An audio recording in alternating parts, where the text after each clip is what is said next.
Кечки чайга нардан бери бир таттууну жасай калайын десеңиз, бирок үйүңүздө бир жумуртка менен жеэлбей калган каймак жатса, ушул лимонный кексти жасап көрүңүз. Эч кандай миксердин кереги жок, баарын бат-баттан аралаштырып сала салчу накта жалкоонун таттуусу десем болот. Анда эмесе бисмилла деп баштайбыз.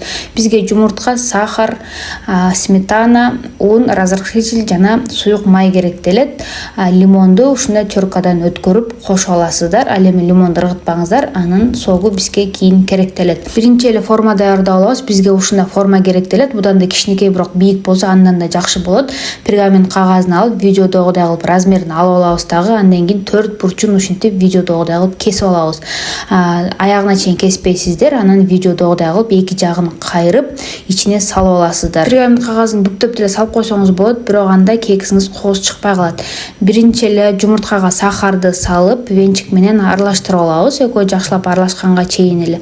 Андан кийин суюк май, сметанабызды кошуп, аны дагы жакшылап аралаштырабыз. Андан кийин разрыхлитель менен унду экөөнү бир чашкага салып аралаштырып алабыз дагы, үстүнө кошуп, венчик менен жакшылап аралаштырабыз. Кийин теркадан өткөн лимонду кошуп, аны дагы аралаштырып, формабызга куюп даярдап алабыз. Мен өз духовкамда 160 градуста 30 минуттан ичинде бышырып алдым. Сиз өз духовкаңызга карайсыз. Бышып чыккан кексти жакшылап муздатабыз дагы, үстүнө сироп даярдайбыз. Бизге сахарная пудра жана лимонду согу керектелет. Лимонду согун ушинтип сыгып бир чашкага даярдап алдым. Сахарный пудранын үстүнө лимонный сокту куюп, экөөнү жакшылап аралаштырып алабыз. Андан кийин муздаган кексибиздин үстүнө ушинтип куюп чыгабыз. Видеодо көргөндөй менин сиробум кичине суюгураак болуп калды, бирок кичине убакыт өткөндөн кийин үстү катып колго жармашпай калат. Башка дагы сахарный пудра башка нерсени сееп койсоңуздар болот, бирок бул лимонный кекстин тестосуна цедра лимону кошулган үчүн ушул сиропту жасап жеп көрсөңүздөр аябай даамдуу болот. Мен өзүм негизи лимонду сүйүүчүлөрдөн эмесмин.